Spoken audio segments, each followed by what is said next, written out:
ايه دول يا انس؟ دي الحوافظ الماليه بتاع جلال الحرب. وجايبها لي ليه؟ انا ايه علاقتي بيها؟ خليها معاك، اشتغل عليهم انت. ايه؟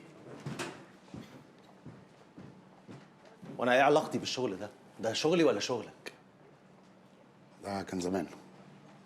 انا من النهارده مش هشتغل مع جلال الحرب تاني. يعني ايه الكلام ده يا انس؟ تعالى يا فاروق، الكلام ده ملوش غير معنى واحد.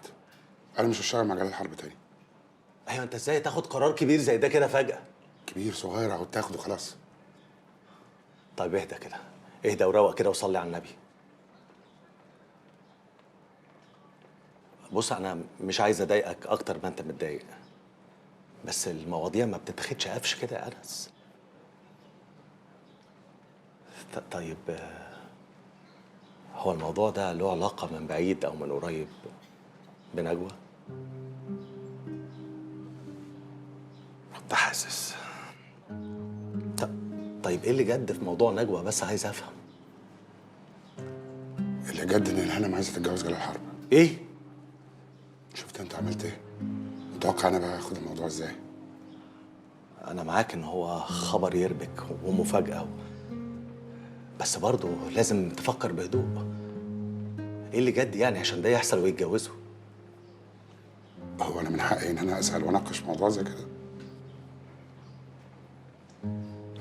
بس انا عايز اقول لك على حاجه يا انس، يعني نجوى في النهايه طليقتك وست حره، من حقها تتجوز وترتبط باي حد تاني عادي يعني.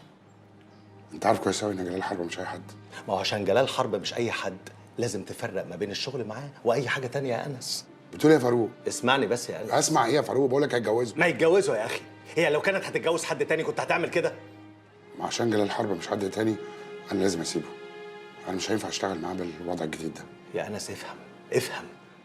انت شغلك مهم مع الراجل ده اهم عميل عندك، الباقي كله كسر. انت هتعمل ايه من غير الراجل ده؟ ما فكرتش في ده ولا عايز افكر. لا، لازم تفكر، وتفكر كويس جدا كمان. يا انس، يا انس، لازم تفهم حاجه. انت من غير شغلك مع الراجل ده قبضك مش هيكفيك نص الشهر. اللي رزقني بالراجل ده يرزقني باللي احسن منه يا فاروق. طب انا عندي فكره.